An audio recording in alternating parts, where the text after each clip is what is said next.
Hey guys, let's get more news about Steelers, but first, don't forget to subscribe and leave your like. Roman Wilson injury scare proves Steelers made a mistake this offseason. The Steelers were busy this offseason, making numerous moves, in free agency and on the trade market. The team made some splashes, bringing in big names such as Russell Wilson, Justin Fields, and Patrick Queen, among others. However, despite the heavy activity from the Steelers' front office, the Steelers did very little to improve the wide receiver position. After recent news from training camp, it appears this may have been a mistake. While the Steelers didn't do much to address the wide receiver position this offseason, the one significant move they did make was using a third-round selection on Roman Wilson out of Michigan in the NFL draft. Wilson has impressed thus far in camp, and his toughness, willingness to block, and make contested catches across the middle of the field made him a perfect fit with the Steelers. However, during practice, Wilson was carted off the field with an ankle injury after getting injured on a jet sweep play. While the severity of the injury is not yet known, this is not good news for the Steelers. The depth chart at the position is thin as it is. Losing Wilson would be a massive blow to the offense. Hopefully, the injury isn't serious, but regardless, this begs the question of why the Steelers didn't do more at the position this offseason. The Steelers entered the offseason with a glaring need at the wide receiver position. When the team traded Deontay Johnson to Carolina, that need only became more dire. Instead of ramping up the importance of the need, the Steelers only made one significant addition to the position. Regardless of whether the Johnson trade was the right move or not, the Steelers made a mistake. If they preferred Jackson due to personality issues with Johnson, then that is fine, as they addressed another need and made sure that one was shored up. However, after trading Johnson away, it should have become important to add two reliable receivers to the team. Instead, the team chose to only make one big addition, while making smaller moves to fill out the depth chart. The addition of Van Jefferson was fine for what he was signed to do, serve as a big-bodied depth receiver who can come in and help out in the run game. However, in the modern NFL with three wide receiver sets so prevalent, he and Calvin Austin were both going to have to play a lot as it is behind Wilson and George Pickens, even if there was no injury.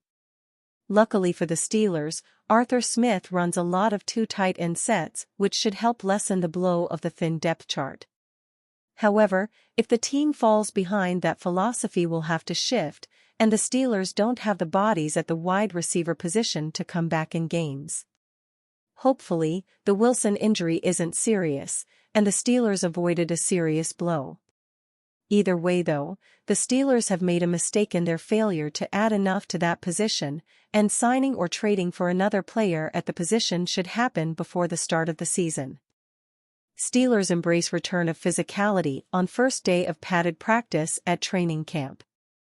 The first day of practice in pads for the Pittsburgh Steelers brought out smiles from some players, looks of frustration from others, and more big hits than a top 40 music countdown.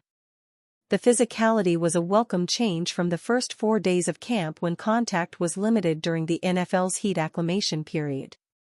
You have to go in with the mindset that you're smashing people, second-year tight end Darnell Washington said. You're flying around, competing, moving guys. The first padded practice included some of Coach Mike Tomlin's staples. Running backs and linebackers squared off in the pass protection drill known as backs on backers. Offensive and defensive linemen tussled. Team periods featured an emphasis on the running game. It also included the practice debut of quarterback Russell Wilson, whose role in the opening week of camp was mostly that of a bystander because of a calf injury. Permitted to ramp up his participation, Wilson's workload was hardly worthy of banner headlines. He handed off twice in the team portions of practice and then threw a handful of passes in 7-on-7 activity.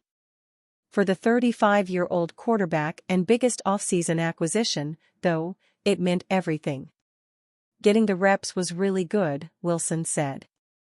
To be in the mix, that was the plan the whole time. That was really good stuff today. Wilson aired out the ball just once, and the result showed why the Steelers eagerly pursued him once the Super Bowl-winning quarterback was cut loose by the Denver Broncos.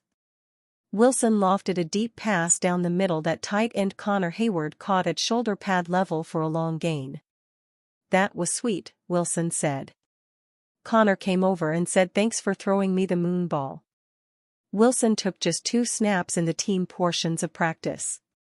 His only throwing occurred when he wasn't facing a pass rush. "I know it bugs him, sitting out," Hayward said. "You can tell. He's locked in on every rep. It's not fake. It's the way he goes about his business, and it's a pleasure to see a veteran who really does it." Justin Fields, the other big-name quarterback added in the offseason, continued to work with the first-team offense. Coincidence or not, the opening day in pads resulted in Fields' most efficient day of practice as he completed pass after pass to his intended target, the prettiest being a fade to receiver George Pickens in the 2.7 shots drill. Fields' performance also belied the way he felt in the pocket. "I didn't feel like my mechanics were fully on point," he said. "It's not something I can put my finger on. It's a feel, like a golfer when his swing is a little off. But I'm glad I was able to get the completions in." The highlight, at least for Tomlin, came when he gathered the linebackers and running backs in a corner of the practice field for backs on backers. It's a pass rush drill that puts the running back at a competitive disadvantage because the linebacker has the burst of momentum in his favor. Tomlin determines the matchups and watches each snap from the perimeter, encouraging some players and egging on others. On this day, the running backs were up to the challenge, which Tomlin made sure to tell outside linebackers coach Denzel Martin. "You're not afforded an opportunity to warm up the quarterback protection, so we're always interested in how that group represents itself," Tomlin said. "I thought they did a really nice job. I thought it was a good start." Among the standouts was 5'8" running back Jaylen Warren, who used his 215-pound frame to hold off linebacker Patrick Queen in 2 early reps. Later, he stood his ground against rookie Peyton Wilson. "He's probably the one guy that enjoys that drill," guard Isaac Seumalo said. Steelers convinced they can still trade for one of these 3 Pro Bowl WRs. What was it the Beebs used to say? "Oh, yeah, never say never." That's the mantra the Pittsburgh Steelers have adopted in their search for a quality WR2 on the trade market to play opposite star-in-the-making George Pickens. They're reportedly kicked the tires on Michael Thomas, the only available player with the type of pedigree Mike Tomlin and general manager Omar Khan are looking for, but nothing came of it. So, with the free agency pool all but depleted, the search for a trade partner continues. At least, that's the case according to DK Pittsburgh Sports Steelers beat writer Chris Halleck, who had some very interesting theories based on his recent conversations with team sources. Khan has long been in discussions with other teams about receivers that could be traded. And, according to a team source, the Steelers are convinced they are going to land Aiyuk, DK Metcalf or Tyreek Hill in a trade at some point. The only thing that's getting in the way of any of these trades actually happening is, unsurprisingly, the asking price. Khan is very patient. He's more than willing to wait out another team to get the deal that best fits the Steelers, not acquiesce to the demands laid out by anyone fielding calls about trades. Khan also stated that while there is currently nothing ongoing on the wide receiver trade front, he left the door open, as he tends to do, by saying, "We're always going to have conversations with people. If there's an opportunity to evaluate a situation or player that's out there, that's what we'll do." It sounds like Halleck has his facts straight. The Steelers really are still in the trade market despite how close we are to opening kickoff. The only questions now are they really convinced they can actually get it done? And is their belief in their ability to land a player of the caliber of Brandon Aiyuk, DK Metcalf, or Tyreek Hill via trade realistic before the start of the season? And you fan? What do you think of the situation of Brandon Aiyuk? Leave your opinion in the comments.